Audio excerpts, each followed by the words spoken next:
Welcome, everybody. Thank you so much for joining us today for the State of React Ecosystem. So excited to have this amazing panel and amazing open source folks here. We are going to do a little, they will be giving updates and all that. But let me go ahead and share my screen really quickly.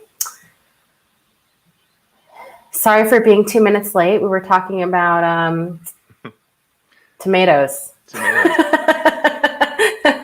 Algorithm tomatoes. Yes. Okay, here we go. Okay, so, oops, wrong. I'm like not in the, okay. Tomatoes distracted me. All right, so State of React Ecosystem. Yes, thank you so much for joining today. Special thanks to This Dot. This is, I'm one of the co-founders of this company, Ben as well. We have an amazing team that's been growing. So we have a team of about 50 developers right now. It's awesome. And we're hiring, so come work with our team. And, shout out to my entire team at This Dot, because if it wasn't for their hard work, we wouldn't be able to do cool events like this. We work with some really amazing clients as well. So whether it's Twilio, Roblox, Wikimedia, T-Mobile, whatever, it's just a really fun place to be. Also, we work across tons of technologies. I mean, obviously React is one of our favorites, but we're also agnostic. So if you like being exposed to other technologies, come hang out. We have a lot of really amazing events coming up. We do these free events called JavaScript Marathon. So you can go to javascriptmarathon.com, and it's going to be July 19th through the 23rd. So every day you're going to have a different free training that you can attend. We also have monthly mentoring for women in tech. So that's July 21st. Women in tech, if you just want to come have a safe space, it doesn't matter, whether you're new or you're a senior developer or whatever, just come hang out and chat. State of UI is happening July 27th. We also have an advanced GraphQL training that we partner with Eve over at Moon Highway with. So join that. It's a free training, going to be amazing. And then August 24th, we have State of Web Performance. So yeah, definitely some fun things coming up. I'm one of your hosts today. My name is Tracy. You can follow me on Twitter at LadyLeet.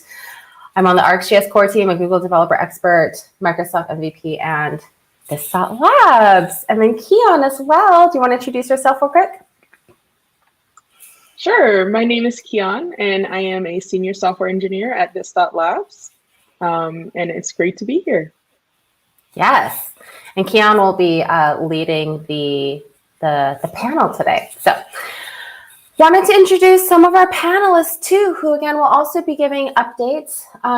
Ian, Dave, Michael, Lenz, Ben, and Brandon. And I'll give, do you guys want to just do 15-second introductions to yourselves? Sure. Cool. I can go first, I guess. I'll just read what's on the slide. My name is Ian Sutherland. I'm one of the maintainers of Create React app. I also work on Node.js as part of the tooling working group. I'm a software engineer at a fintech company in Canada called Neo Financial. Thanks for being here. Thank you. Hey, so I'm Dave Sedia. Trying on the title Solo DevRel because I work for myself. I'm a blogger, educator, course creator, kind of teaching React stuff, and got the Pure React course and a couple other courses. And then recently I've been sort of going off on a different tangent, learning Swift and building a native Mac app to do video editing. So that's been a fun adventure. Yeah. Thanks for being here.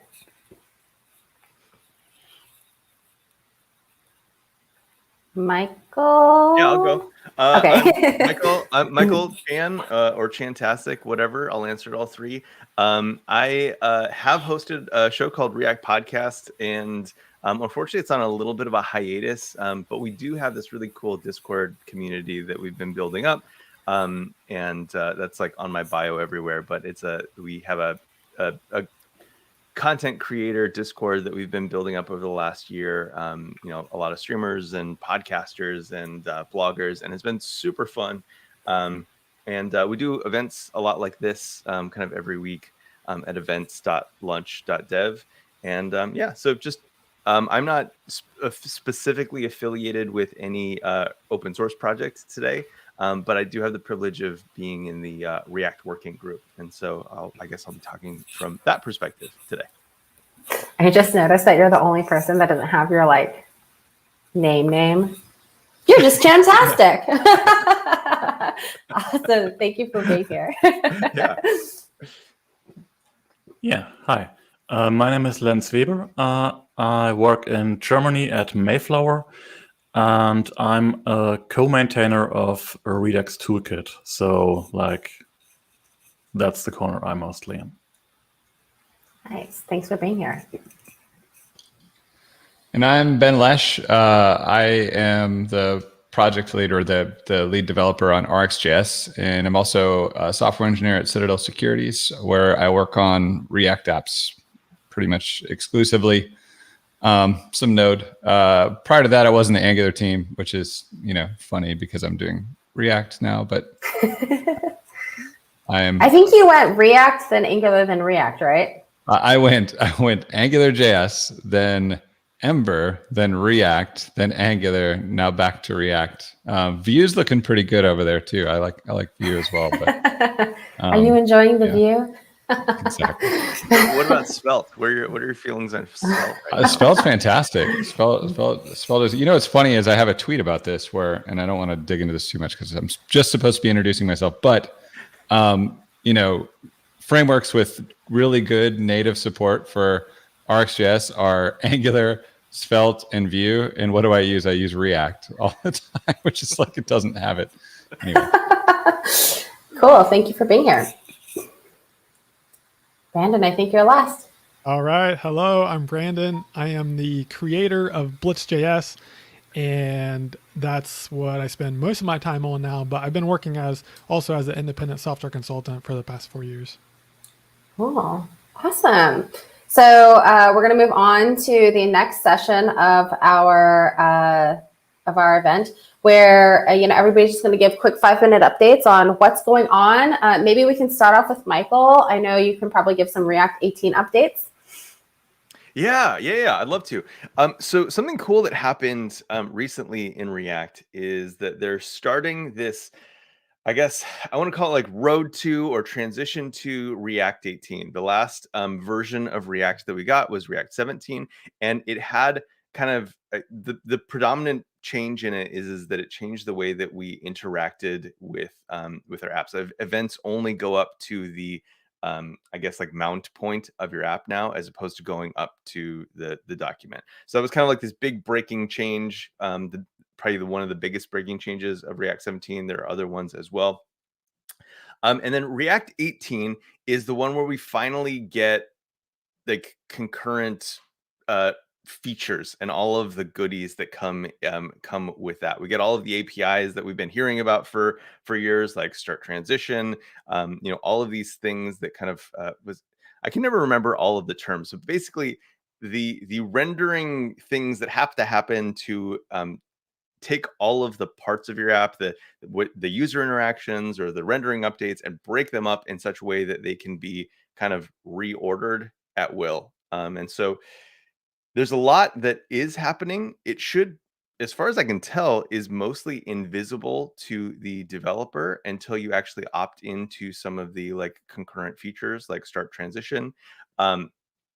And one of the cool things that they're doing in this is that they've developed a group of people to slowly start testing out their features outside of Facebook with. So this is the React working group, and it's all happening on GitHub/react.wg/react-18. So I think if you just go to github.com/react-wg, that'll get you there. It's all happening in GitHub discussions. There's a lot of really cool things. And I honestly feel like this is a really good time if you have wanted to dive into like kind of what React is doing, like the internals, like kind of the mental models that the React core team has about React and how they're changing. This is a really great place to do a lot of reading. Everything's happening in discussions. There's a ton of course creators, content creators, community leaders, open source creators, and maintainers. all in there, asking questions, asking how to bring things, your favorite frameworks like, Next, Gatsby, Blitz, like all of those, how to bring those most successfully into React 18. So there's a ton of just really rich conversation happening there. One that I'd really like to point out for anyone who's learning React for the first time, there's a thread called Glossary and Explain Like I'm 5. And this has just is loaded up with terms that you might not fully understand. And then these very as simple as possible explanations from people around the community, people on the React core team. It's amazing. It is an incredible resource. Just big ups to Sylvia who created that thread. Anyway, all to say, there's some really good discussion happening there. I think that if you maintain a project, if you're just getting into React and want to learn the terms, if you are migrating an app and want to know what's around the corner, this is a really great place, a really great community resource. It's coming along really nicely, and it's pretty cool. So yeah, that's kind of the big thing that's happening in React right now. Just a bunch of 18 community discussions happening. That's awesome. And I love that we can all be a part of that. So I love that open source is accessible for everybody. As much as it can be. Yes. Cool. Can I have Brandon? Do you want to go next?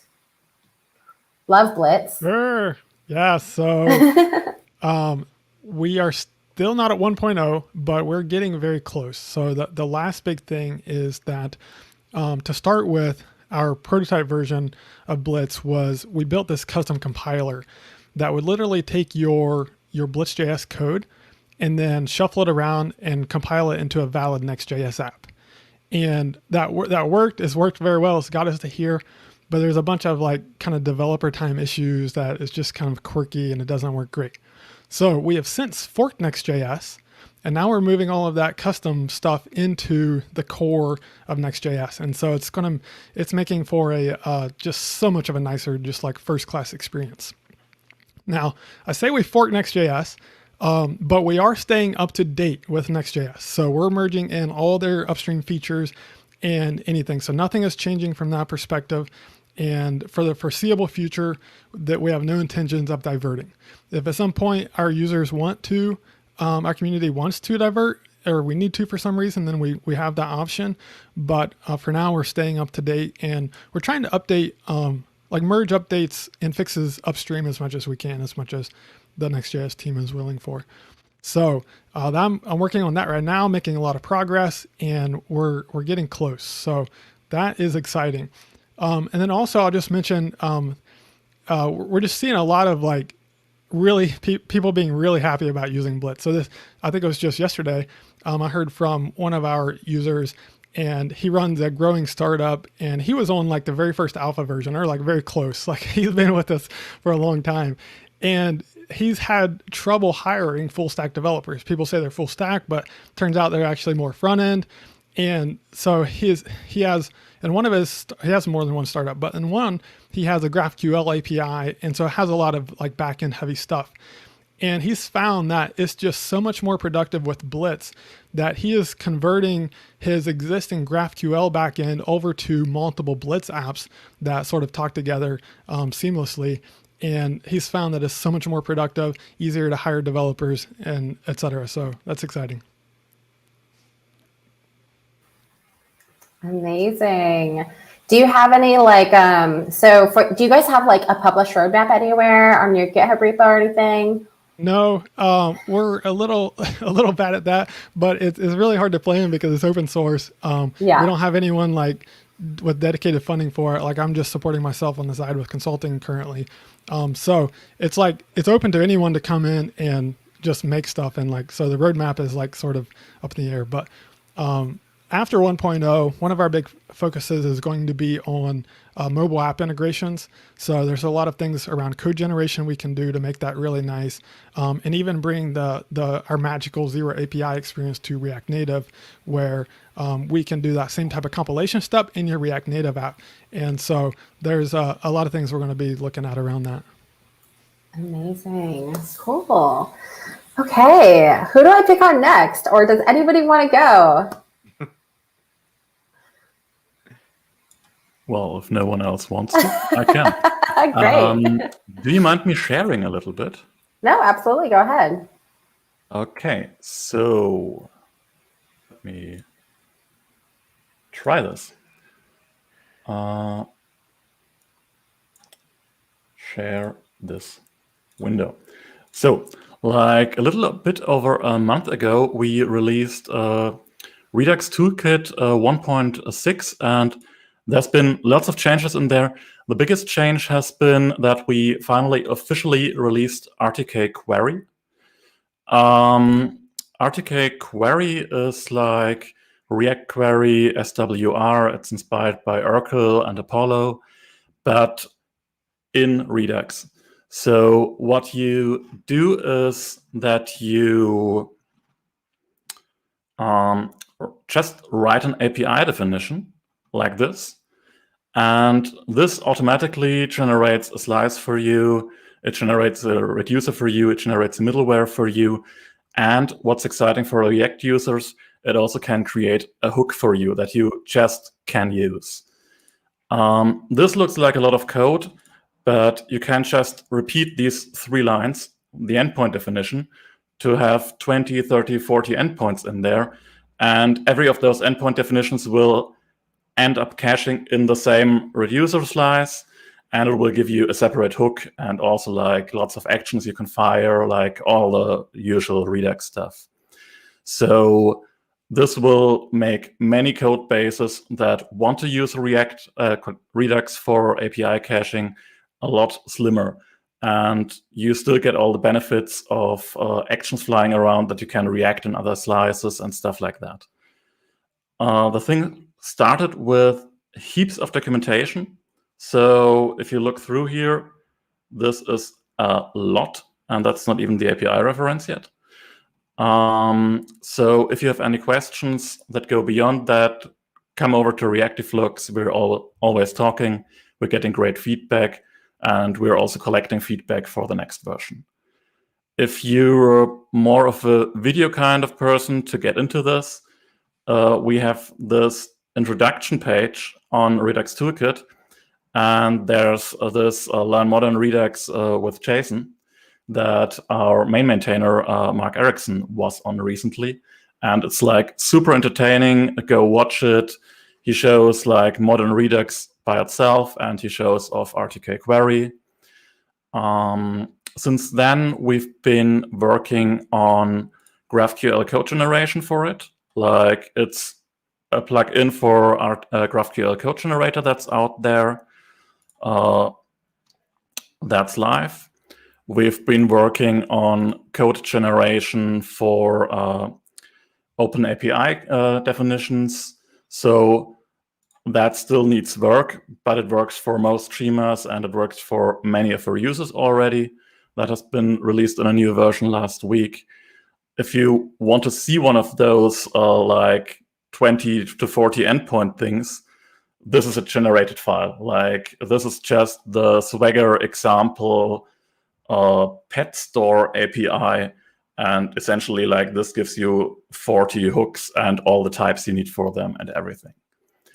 Apart from RTK Query happening, our maintainer Mark Erickson has been writing again. That's something he likes to do.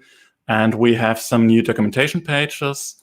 We have a completely reworked deriving data with selectors docs page. And we have a completely new writing logic with thanks doc page. Like if you ever had problems with any of those things, this is a great read. Like when Mark writes something, it goes from the very basics, but it goes very deep in the end, and you'll probably know everything in the end. I'll throw links for most of that over to Tracy, though, so she can share it in a second. And that's, I think, most of the stuff that happened in Redux. Oh, yes. And next things we are going to is like looking into server-side rendering, because that's just something we don't have that much experience. Like if you have some fancy SSR scenarios, now is the best time to come over and tell us about it. And also since React 18, will not come with suspense for data fetching in the beginning. I'm looking into like the hacks the other libraries are using in the meantime. Like, we hoped we could get around that, but since it won't be there as fast as we had hoped, we will probably have to apply all those hacks for now. Yep. Thank you. Thank you. And there's some questions as well in the chat if you want to go ahead and answer them. And I will go ahead and paste those links as well. Who wants to go next? I can go if you want. Okay, sure. So the biggest thing that's happened in recent history that a lot of React users might not know about, but Angular users were particularly all over it because they use RxJS, I think, a little more, is RxJS 7 is out. And RxJS 7 was a refactor, not a rewrite of RxJS 6 that had a few breaking changes in it that were to fix bugs for the most part. But a lot of it was just around getting the types correct for TypeScript. And then the biggest thing is that it's just a little, it's just about 50% the size when bundled now. So it's a much smaller, much faster than it was before. And then we're actually now up to version 7.2. And what's new in version 7.2 is you can import everything from just the top level RxJS as far as the operators and the functions that create observables go. So if you're building things with RxJS, you don't need to import from just both RxJS and RxJS/operators anymore. Everything is available at the top level because we have better names for things that used to have name collisions and stuff. So that's kind of what's going on. The future of RxJS is we've got a lot of deprecated stuff that's been deprecated for about 3 years or so. And it's going to be time to remove those things in the next major version, which will reduce the size of the library another 25 to 30%. So it'll be even smaller and faster in the next version. And there's a lot of work being done to try to make some of the operators and things that people use less confusing and less magical, as far as, you know, having a little bit more explicit configuration, or getting rid of operators that people don't use very often in favor of making a more common operator more readable and more configurable. So lots of stuff going on there.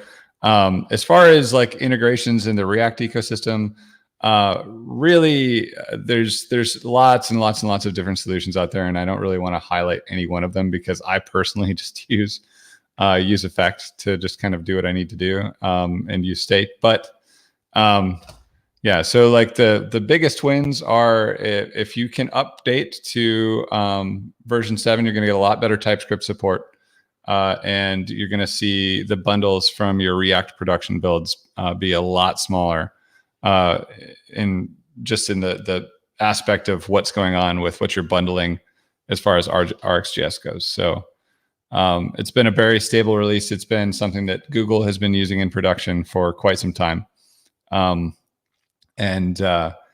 Honestly, there's been very few bug reports even off of this newest version. So it's looking pretty solid. I highly recommend people update when they get the chance.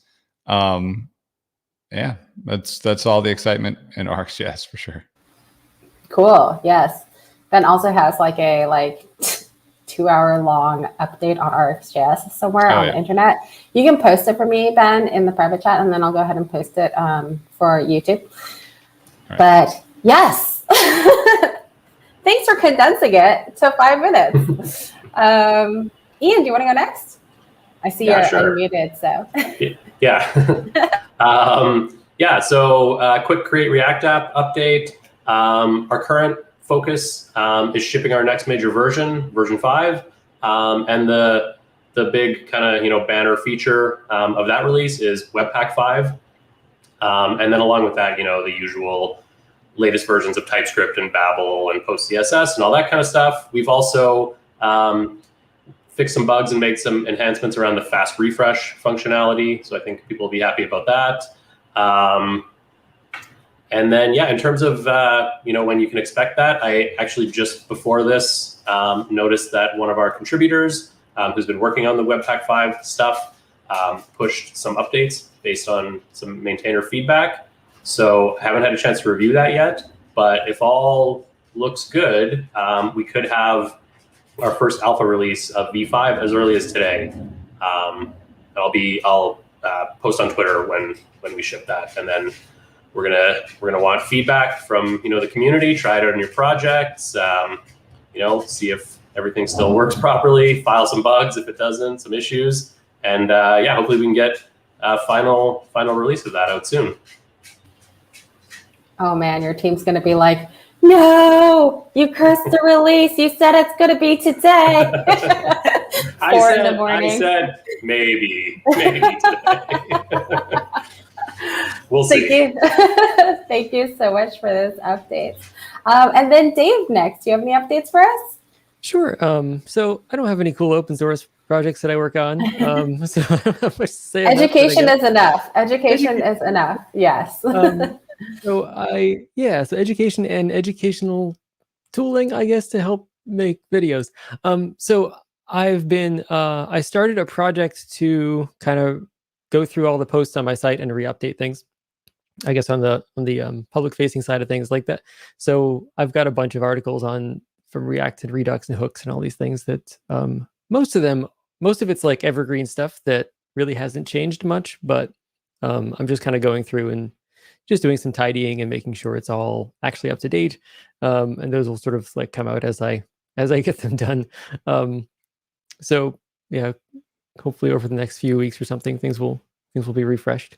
And I've also been working on this video editing app called Recut, which is in Swift. So this has been like a total departure for me, like just kind of learning Swift from scratch and building a native app.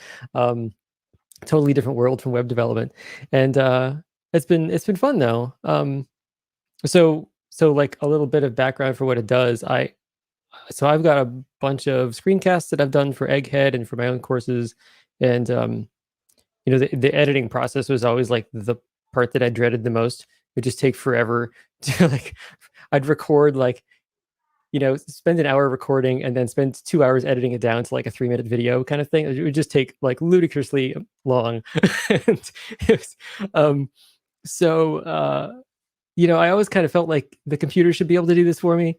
And so I built this app to make the computer do it for me. So my recording process is pretty much to kind of have like good and bad takes separated by silence. So if I mess up or something, instead of stopping the recording or saying anything, I'll just like stay as quiet as possible, and then try again. And so what I end up with like is this long video of like good and bad takes. And so the editing process was like go through and chop out all the silence, delete the bad parts, and like tweak some visual things if I needed to fix some cuts or whatever. So Recut does that automatically, basically. Like it goes through, finds all the silence, chops it out, and then gives you a file that you can import into like a real editor like ScreenFlow or DaVinci Resolve or whatever. So that's been fun. It's very minimal right now. Like it only handles one file at a time. It has a screen recorder, but it can't record your screen and your webcam at the same time. Like there's all these things that I want to fix and want to make better. And like the number one feature request I have is like, does it remove filler words? Like, can I get it to remove ums and ahs? And like, no, it doesn't do that yet. so that'll be an interesting technical challenge to figure out. But yeah, that's kind of what's been going on outside the world of React for me. Even without, it is a revelation. Buy it right now. It's worth money. I could show you a demo if you want to see. I don't know if people will be interested in that, but I'll drop. Well, definitely, definitely drop a link in the chat so that we can share it. Cool. Okay, so just moving on to the panel portion of our event. Keon, I'll let you take it from here. So, as someone who has gone from React to Vue, I've sort of bounced around too. React has evolved a lot over the past few years. What's your advice for someone who's just starting to learn React or coming back to React after being away? what are some of the most important topics or practices in the React space that they should be learning?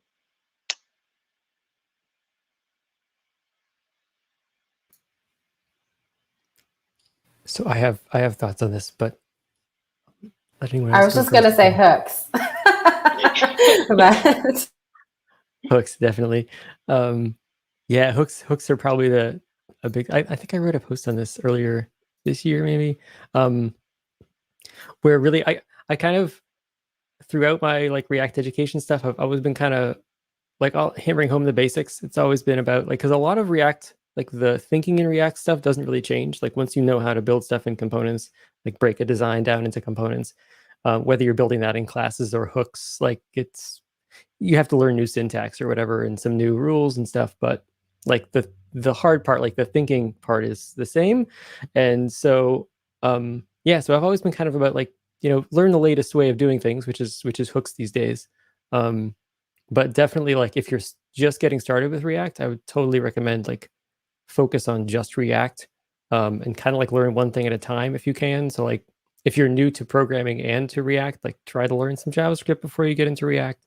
Try to learn a little bit of HTML, because React is kind of this conglomeration of like kind of like two different languages. It's kind of like HTML and JS merged together, and it's got its own rules, its own syntax and stuff, but it borrows heavily from those things. And if you have a little bit of experience with those, you'll kind of see like, oh, like this bit of HTML maps over to React, and this bit of JavaScript is actually just JavaScript. It's not a React thing, and it's hard to tell.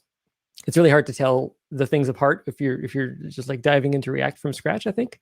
And I've seen a lot of people get tripped up with that. So definitely for like the new beginner side, try to learn one thing at a time if you can. I have a thought, and I'm trying to keep it as non-ranty as possible. Don't go in with a course that promises you everything. Like there are so many courses that like teach you 10 different technologies that you all need to know React. And like building such a course is so long work that these courses are, when they're finished, outdated. Like half of the libraries have moved on, you can't use them anymore. Like learn one thing at a time. Also go to the homepage of the technology you want to learn, read that. I mean, yeah, in the case of React, that's unfortunately right now still class components in the documentation, but those are going to be reworked very soon. But like do that little bit of research. Is that course I'm going to spend money and a lot of time on really up to date? Because we get people in our chat like daily that learn stuff that's deprecated for years because they bought a course that says somewhere in the title in 2021, and all the author did was like slap a little bit at the end and update the date. And that hurts me to tell you that. And of course, you've put a lot of time and work into that. And for something like React, where you could learn hooks directly, or you can go the hard route, learn class components, learn hooks, try to forget everything you knew about class components, and learn hooks again, because lifecycle works very differently, and it actually hurts you thinking lifecycle. It's really important to go in with modern material and up-to-date material, and do it little by little, not everything at once. Yeah, I think. Yeah, I'd say just in general in our industry, people have this idea that they can go out and purchase knowledge, which I think is I mean, it helps to have courses and stuff, but I mean, at the end of the day, like if I get people that'll DM me on Twitter and be like, hey, how do I become a great developer? Like that's literally, this is a question that you get every now and then. And like the answer to that simply is go develop things. Like, like nobody's mystical course is going to make you a senior level developer because you followed, these 10 rules or whatever. Like, there's some brilliant instructors out there, but at the end of the day, like you need to know it and you need to practice it. So, just go build stuff. And like, learn how to profile things with Profiler by like looking at it, and put console log statements in your render function and see how many times something renders on your own manually. You can do it. Like, I don't know. It's make it work and then figure out how to be awesome later. It's probably because it'll come. Like if you just do the work, it'll come. You can't just walk out and purchase experience, unfortunately. So Yeah, I'd like to reiterate what Ben said, and then also what Lent said. I think making something is the most important thing that you can do. And downloading the latest version, and like, React is actually really good about showing you those deprecation warnings. So if you're going through older material, the latest versions of React are going to be like, this API is actually deprecated, and then link you to documentation that talks to like how to use the newer APIs to achieve the same result. So yeah, doing stuff, just making something is awesome.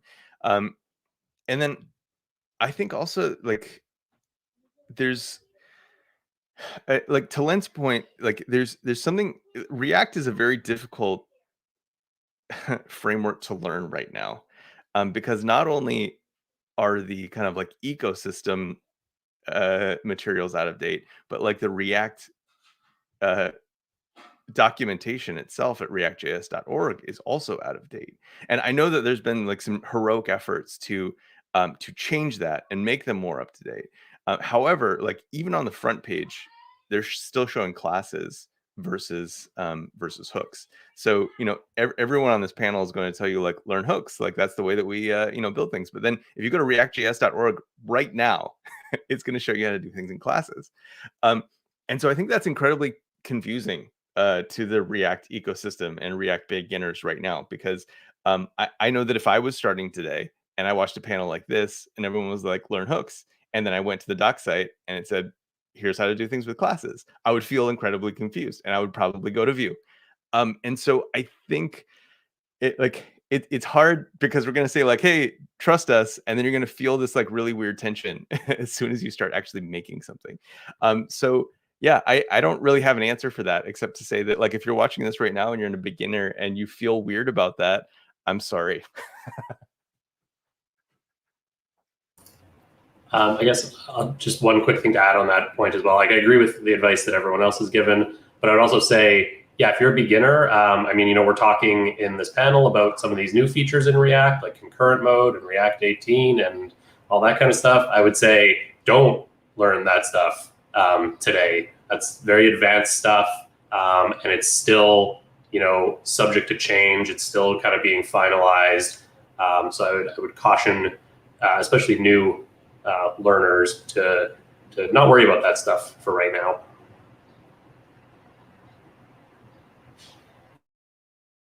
Yeah, just to sort of like loop back, I guess like my I think I mentioned that like React hasn't changed a whole lot, and like the core parts of React, components and state and props, like those concepts are the same, and the stuff that has changed has usually been kind of like lower level details or like this new stuff, server components and stuff that is still experimental and definitely not worth learning if you're just starting out right now.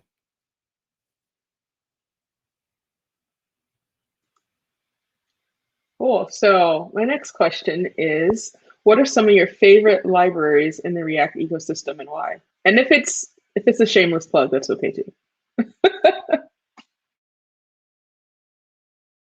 I'll go. So my probably all-time favorite right now is React Query.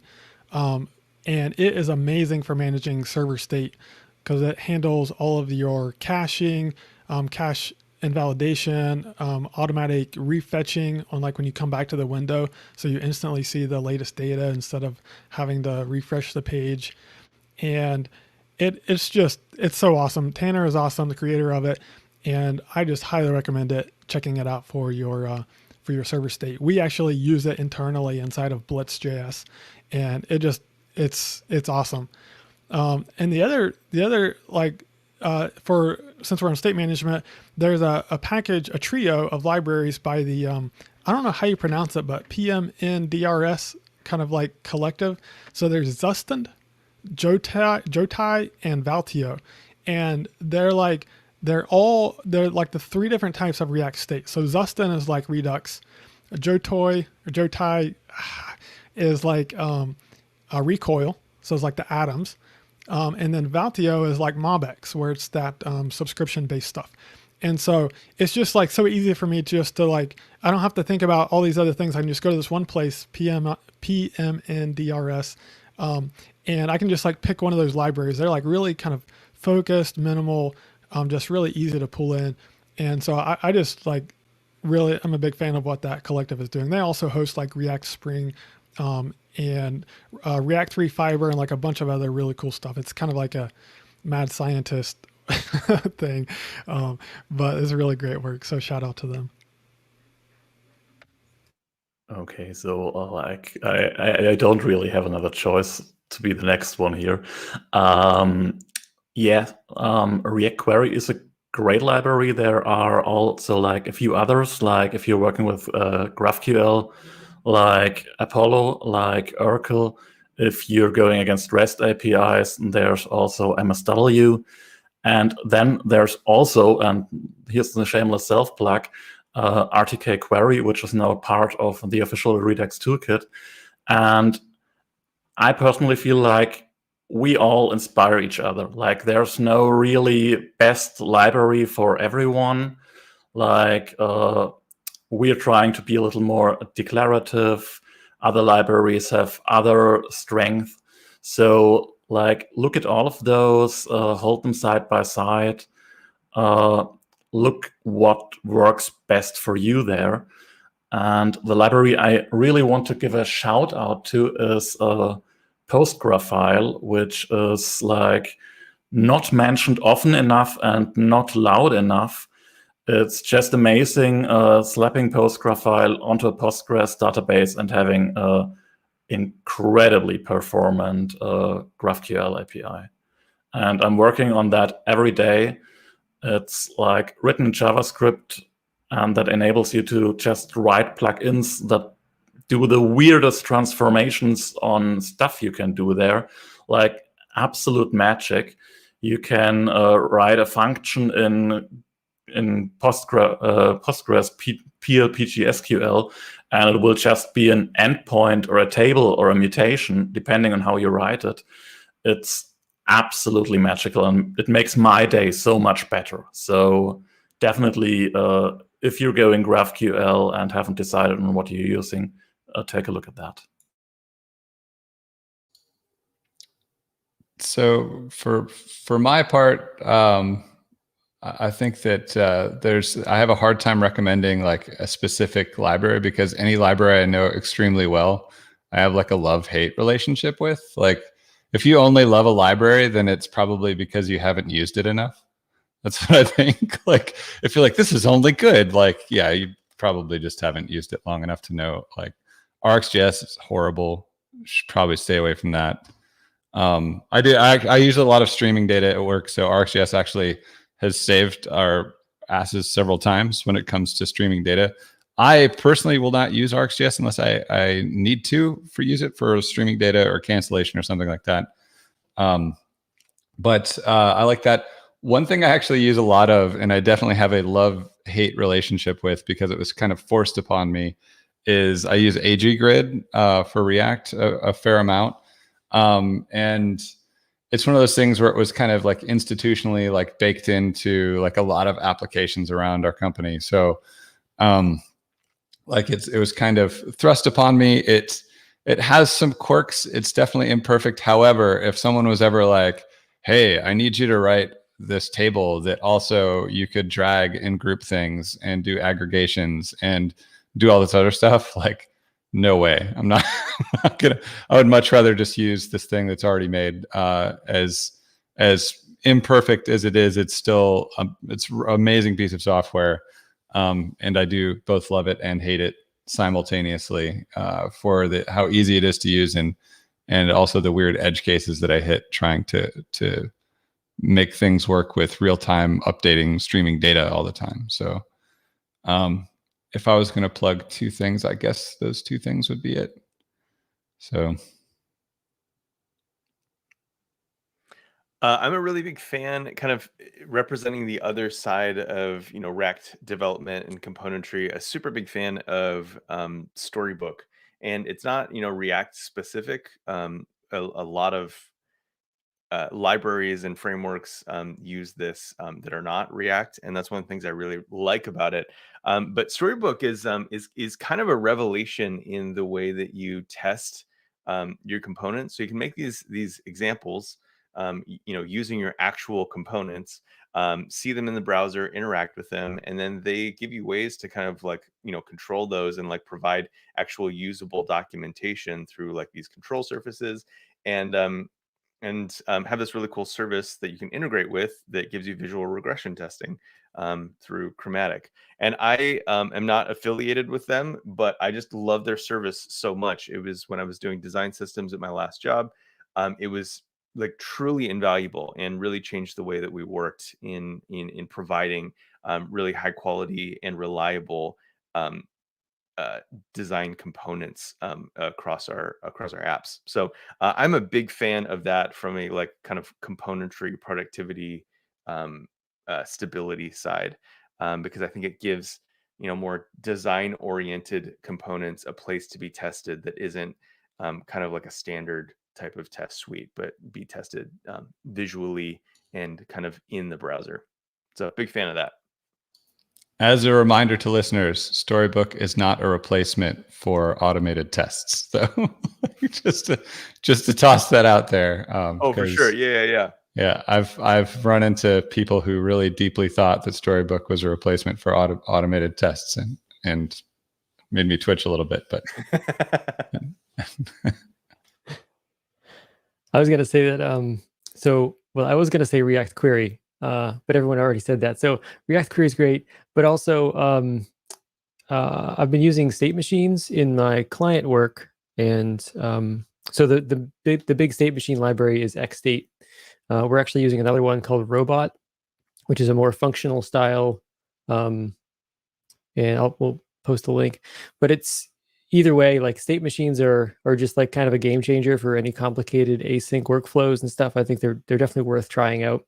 I think they can be a little kind of intimidating to get started with, or maybe feel like total overkill in the beginning because you see these small examples. The tough thing with state machines is that to teach them, you kind of have to use a small example, but small examples just don't do them justice at all. Like they kind of it always seems like it's overkill for a small example, and it usually is.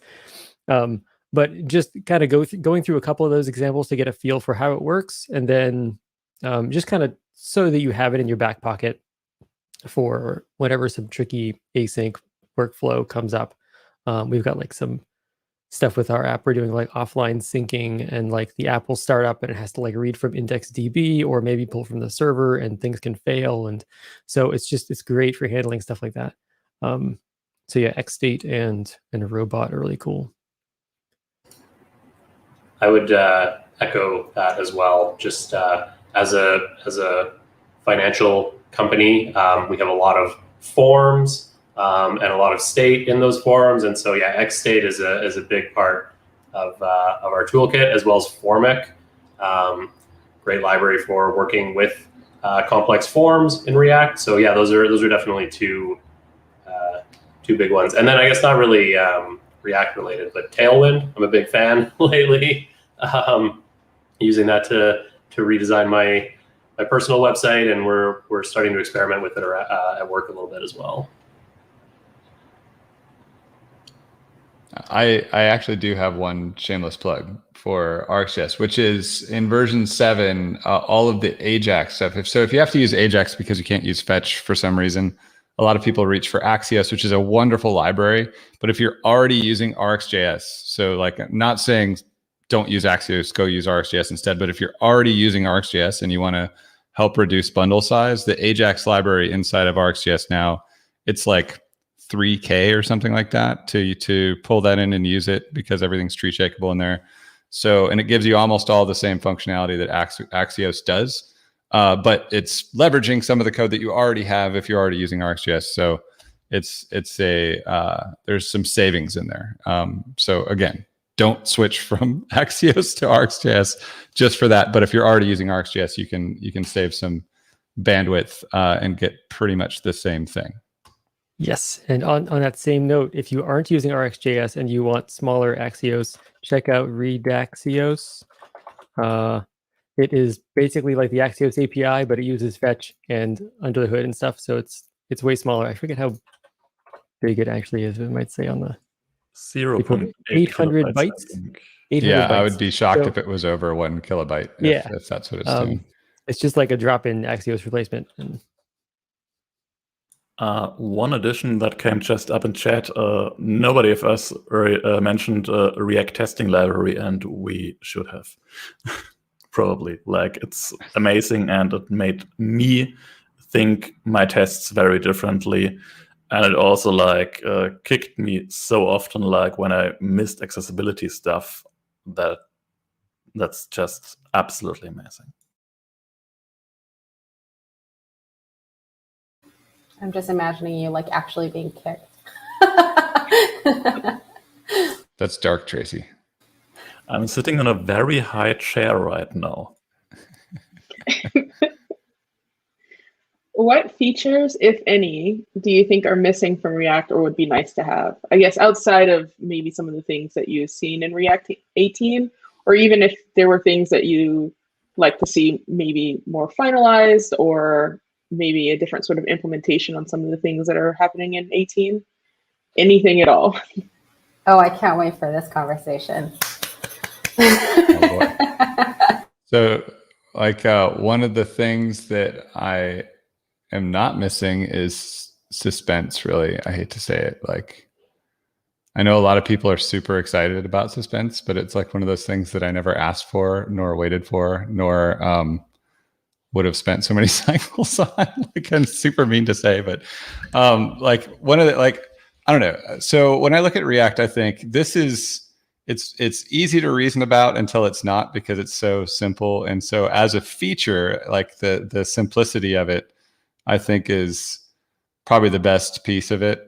I am not a fan of some of the thought processes that go around algebraic effects and some of these things, which is like spooky action at a distance inside of code. But I also don't like throwing errors either, because I work in a library that deals with close to the metal asynchrony, and throwing errors and unwinding stacks in a language is a nightmare to deal with when you're doing that kind of stuff. But yeah, the stuff that I kind of am hoping to see React evolve into, I think, would be stuff that allowed maybe a little bit more static analysis of React, or which is difficult because it's so basic that it is very dynamic, and that's one of its strengths, but it's also a weakness in some regards when it comes to things that you might want to be able to do that are more advanced. And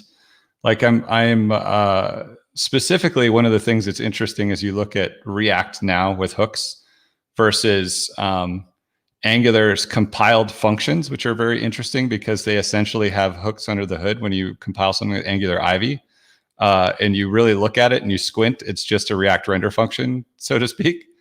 And then you look at like where Svelte is and where Vue 3.1 with the composition API is, they start to look very similar. And it's like all of these things are kind of converging, and React is really the only one that doesn't have easily statically analyzable, rendering, if you will. Like it's JSX, for lack of a better thing, is essentially like you're writing what a template function would be compiled to when you're writing a single function with hooks and all these things, and then you're giving it some, this JSX at the end. So if I was to, and I don't even know what this would be, like I don't even know how this would look, but I would be excited to hear that the React team was trying to figure out ways to make more statically analyzable React components for the benefits that you could get from that. And that could be benefits from things like refactoring, all the way to things like server-side things for A/B testing and stuff like that. So that would be kind of what I'm waiting for. And the stuff around other things like suspense, I don't really know that I was waiting for that so much. But then again, like for me, like some of the async problems that happen come easily to me because of the other stuff I've worked on. So maybe I've got a biased viewpoint there, but yeah, if I was waiting for a feature, it would be something of that vein. You know, the next hooks, if you will, the next big thing. Yeah, I'd probably jump onto that if I could. Like I think that feeling is probably the right feeling as someone who is writing React applications. That like suspense is not really something that I want.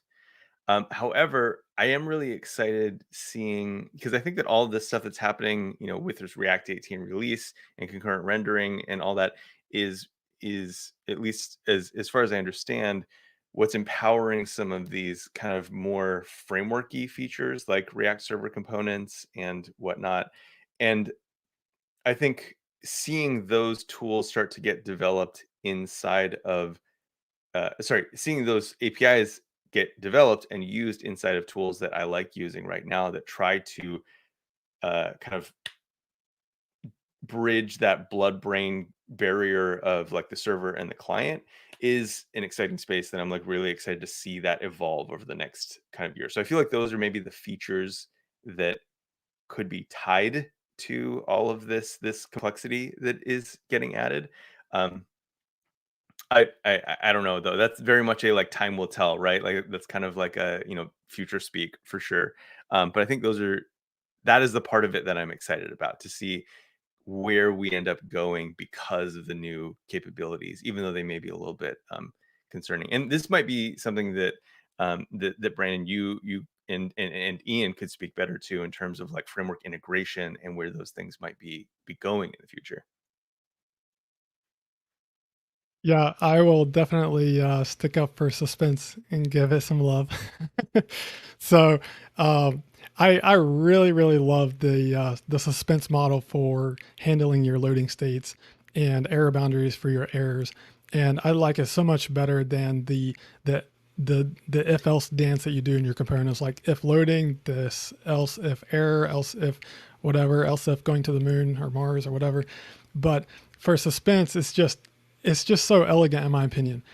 So a year ago, whenever we were coming out with the very first Blitz release, we had a decision to make, and that was, should we go ahead and like just enable the React concurrent mode, which it was called concurrent mode at that time, which meant that we could use suspense for data fetching.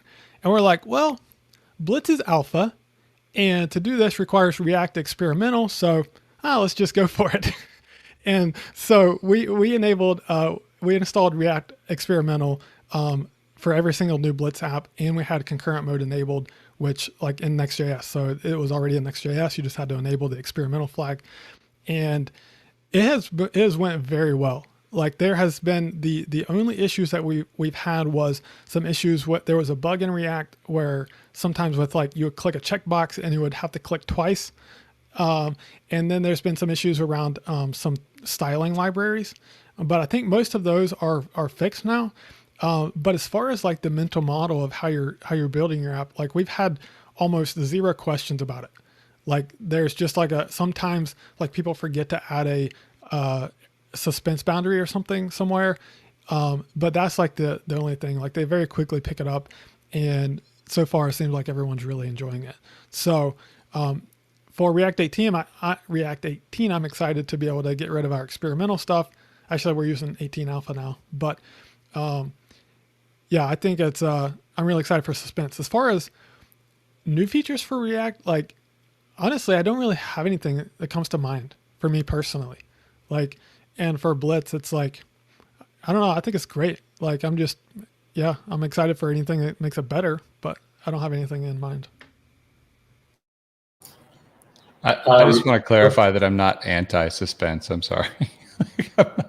I'm not. I do think that like X state and state machines and that sort of thing are probably a better solution for managing like the state of things when it comes to like async stuff, because a lot of things like suspense are very much designed for like, it was not here and now it's here. One thing has arrived. And I always end up having to deal with streaming data where like literally there's 20 different states that happen over a period of time, and it's all linked to one thing. And it's never cleanly handled by a solution like that, where like XState, I wish we could have had David on, like things like that, and state machines in general can handle it. So I actually, that would be a cool feature to see a framework like an actual rendering engine or framework take state machines or something like XState, maybe not exactly XState, and take that to heart and actually build it into its core. And that's not anything I've seen anyone attempt to tackle. Yeah, that'd be super cool. I mean, especially if it was done in like kind of a UI library agnostic kind of way, and you could, use that for all your logic and then just pop in whichever framework you want to put it on screen. To Brandon and Michael's earlier point, I think with maybe we'll start to see with suspense and some of these features, things like libraries and frameworks really leveraging them more rather than having that be directly on developers and end users. Like we kind of see that with hooks a lot already, right? Where there's lots of like third-party hooks that you can use, and even people these days I see recommending a lot that you shouldn't even be using like the primitive hooks directly in your components. You should probably wrap that in a custom hook that does the thing that you want it to do. So maybe we'll start to see some abstraction of some of those suspense-related things in the future. I don't know. It's gonna be interesting to see how that evolves.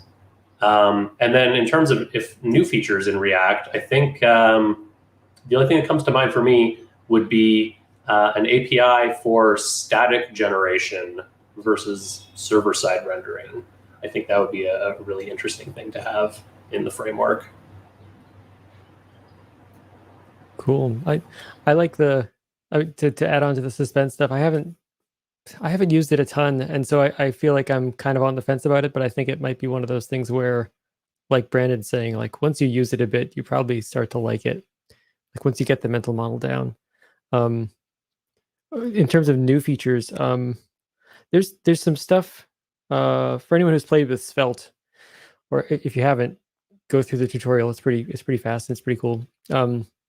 There's some really nice, just like small DX developer experience type things that just make it a little bit easier to write components. Things like if you're passing a prop that has the same name as a variable, in React you'd have to say like person equals braces person. In Svelte you can just be like braces person, and the compiler will figure it out.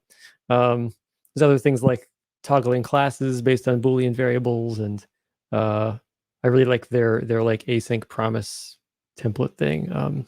Which is probably similar to suspense actually, but just little things like that. And like the class versus class name key thing, I kind of wish they'd just like go with class, just make it easier. Yeah. Wasn't that stuff supposed to be coming to like JSX2 at some point? I know there was talk about that like a couple of years ago. I don't know what the status of that is these days, but I agree with you. Those would be nice little DX enhancements. Yeah, there's a lot of those. Some of those DX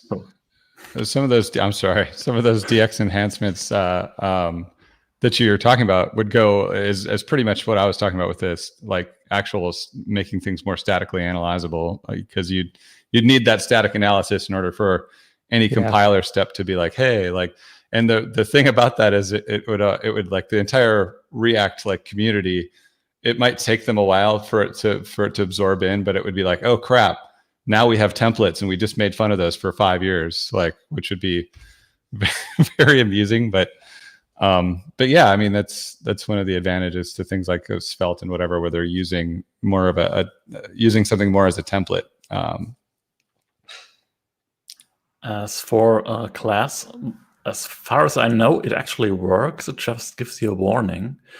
And there has been a GitHub thread, like I think the umbrella release thread, where Dan was updating like once a year what they're currently doing. And they went that static analysis route for a while, and then kind of stopped following it, I think. So maybe some of that thought is still in React 18 and we can get that. But for me, actually, like, all these new features are great, but the most important thing for me is they're writing a new documentation, and getting that right will do so much difference for the whole ecosystem. And especially, like, I'm hoping for opinion. Like, React is always unopinionated. It's just like, here's an API and 20 ways to use it, with no recommendations on what could be a good way to actually do it. And then you're like following a React core developer on Twitter who says, like, yeah, you can pass state down using context, but only if it's very slowly changing and has a few observers. And on the other hand, you have 20 to 500 bloggers who write blog articles on how to throw away Redux and put everything in use context. And nowadays we all also like have libraries for that, like dozens of libraries who would do all that, but there's no guidance, there's no overview which libraries exist. There's no, this hook is really something a library author should use, and you shouldn't use it in your handwritten code unless you have library-like code, like stuff like that. I would really love to see that. Like, describe context as a dependency injection mechanism and tell people what a dependency injection mechanism is. Like, stuff like that. And then if React 18 has suspense and flies out of my window, I'm stoked by that. But really, like, I'm looking much more forward to towards more guidance for the ecosystem. And with all those new things coming out, they have tried them for a year now. Give us your experience. Don't tell us here are 20 new primitives, but tell us, like, these primitives are good in daily use and these primitives are library-like primitives. Stuff like that would be incredibly useful. Yeah, that would be really helpful. One of the actually also similar that nature is, we're talking about like effectively a rendering library, right? Like, so we say framework. It's a rendering library that, if we're all honest with ourselves, people use it like a framework. So everyone that's like, oh, it's not a framework, they're lying to themselves. But the thing is, like, I don't know how many. You couldn't put a whole ton of features into it. It's not like we're sitting talking about Angular and like a router or like UI components or something they're going to release. But what I do think that they could do, because it's Facebook, they're a huge company, React carries just an absolute ton of weight in the web UI development community, is I feel like they could maybe, and maybe I'm wrong about their activity level, but I feel like they could be a lot more active in some of the governing bodies in the community. Like, I'm surprised that this many years into everyone using, I mean, so many people, like a huge number of people using JSX, there's been little to no pressure on the WhatWig or the TC39 or anything like that to try to get that standardized. I don't know that it would make sense necessarily for the TC39, but maybe the WhatWig, like, or to even standard any DOM level APIs around diffing, virtualized, whatever. I know it's been discussed. I know that there's been balls kicked around, but there's never been like some serious weight thrown into it, like a company like Facebook could do, frankly. Or, there's other companies that are using virtualized DOM as well that aren't even React. Like Google uses some JSX related stuff that isn't React based internally. There's a lot of really interesting things going on out there with that same idea over and over and over again. And I, for one, would like to see the React team and Facebook at large kind of put a little weight into getting that stuff to where, we don't have to ship a bunch of runtime stuff to the browser to make React work, right? Like some of that stuff could just live in the browser, and then other people could build frameworks off of it, and maybe other frameworks would all start to leverage it, and then everything would start to kind of come back together at some point. But if I would like to see anything out of React, it would be things of that nature, I think. Like to some extent, they are doing that. Like there's this scheduler API that they started designing, and then they took so long with React 18 that the browsers have already almost implemented it. So that stuff is happening, but I think they have a very different view on which of it is useful than we maybe have, because like, yeah, JSX gets transpiled away and it's not that bad in the end, probably. Whereas something like scheduling works better outside of JavaScript and the native code. Like, we are maybe just looking at that differently. Yeah, I think it definitely seems evident from the outside in that the React core team moves very slowly and methodically in API development, and so I imagine that kind of what we think is good enough could definitely be different. I wanted to kind of scoot back real quick to an earlier point that Lens made, which is improved documentation.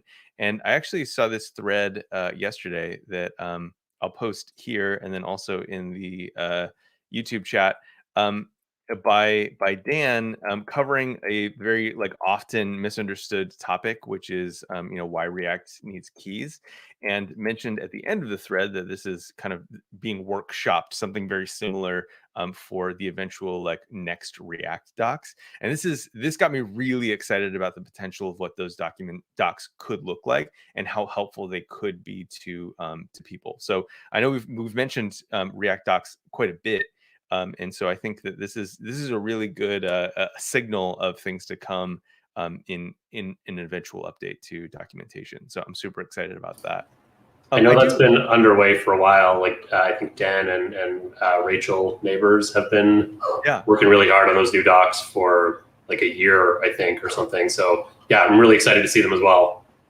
Yeah, and Rachel is incredible. She's so compassionate towards like initial user experiences and onboarding, and she's the perfect person to be leading this effort, and I'm super excited to see what they do. To the point of kind of React moving slowly on APIs, we were talking, I think harkening back to the original question that Keon asked was about kind of like APIs we'd like to see, ones that maybe even got better with time. And one that I am really excited changed before suspense, and concurrent rendering and current features, all of those things have been released, was the use transition API. It was the first kind of like API that I was like, I hate this API. I didn't get why it was. I usually like everything React, and I was like, went on a tweet storm about how much I hated this API. And I'm really delighted that this one actually, in React 18 has changed. So they flipped the argument order, which is great. So now it matches use state, which is awesome. And it's not use transition anymore. It's or I think they still have use transition, maybe, I don't know. But start transition is added to the mix, and it's much easier to talk about. Makes much more sense that they actually called it start transition. And yeah, so I'm really delighted that things like that, they were able to like take feedback and make changes that make those APIs a little bit more comprehensible. So a very specific example. So something that I've still been seeing a lot in blogs and I guess chatter on the internet is talk about CSS modules versus CSS and JS. What do you think that is? And do you think there are pros and cons to each? If so, what are they? Do you have a preference?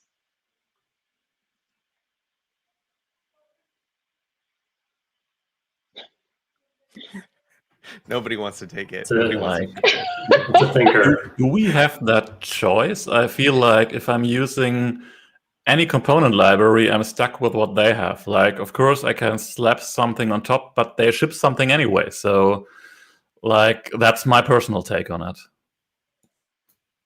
Yeah, I feel like I don't have a lot of thoughts on this. Well, I have some thoughts on it, but mostly I still kind of stick with plain CSS. Like I just have CSS files that I import, And I like that because it feels like it's a separation from React, and it's like the CSS is the CSS and React does its thing, and it's all great. And I think that I like the developer experience of being able to like tweak components in dev tools, and like those classes can just be copied over, or like the CSS can be copied back into files and whatever. And I don't know, maybe I'm just stuck in the past, but I feel like there's like DX things that I like about that I worry that kind of like the CSS and JS solutions that like compile stuff into style tags, where it's like it is the most important specificity level, and like it's hard to override, and so it just makes it harder to like work in the browser. I don't know, not a super informed thought, but it feels like I don't know, it's kind of why it's where I am, kind of like just sticking with plain CSS most of the time. I used to be a big fan of CSS and JS. Like I'm using styled system with styled components or something. And I was like, yeah, this is the future. But I have since moved over to Tailwind, and I'm just so much happier with Tailwind because, like, number one, you don't have any type of performance overhead with CS like you do with CSS and JS. It's just straight up CSS, and it's just very basic, and it works great. And it has like a lot of the stuff you need. And so also it's just like the setup. So like dealing with the server side rendering stuff, like with styled components or emotion, and with like Next.js and things, it's just more stuff you have to think about and worry about. And it's like the simple, that just works. I like Tailwind a lot too.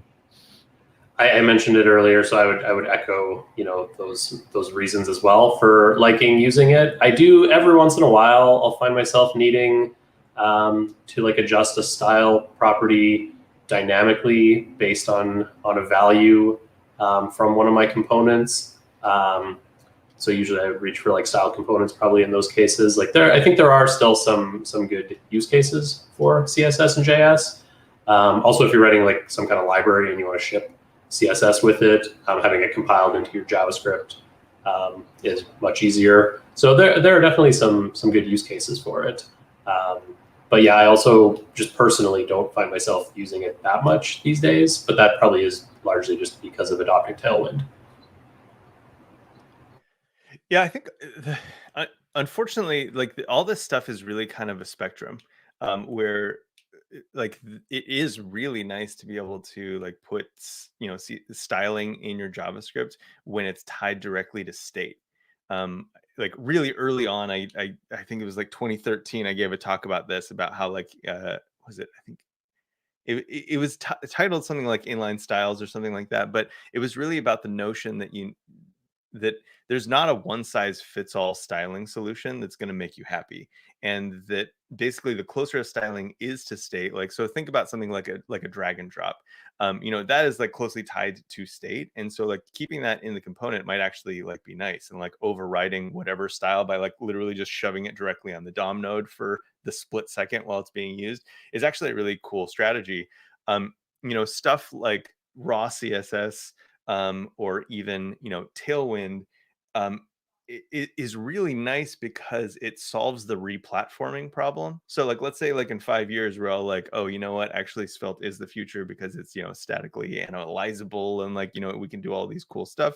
If you use like CSS and JS, like CSS and JS is kind of like a misnomer. Like it's really like CSS and React. Like nobody else is doing this like CSS and JS thing, the way that React developers are. And so being able, using like a Tailwind or CSS directly, or CSS modules, or integrating from the CSS, an isolated CSS perspective, um, it solves the replatforming problem for you. So you can now just move that to your other platform, like no big deal. And I think this is where, like, if you were to buy all in on a CSS and JS solution, there might be some wins. But I mean, if you work at a big company, they're replatforming stuff like every like handful of years, and so it's unlikely to stand the test of time the way that I mean, nothing stands the test of time in web development, but you know, at least you can make one decision at a time. We can re-platform, you know, from one framework to the other without having to touch the styles, and then we can touch the styles independent of the component code, you know, JavaScript code base. I don't know. I probably ranted too much on that. That's one of my rant triggers for sure.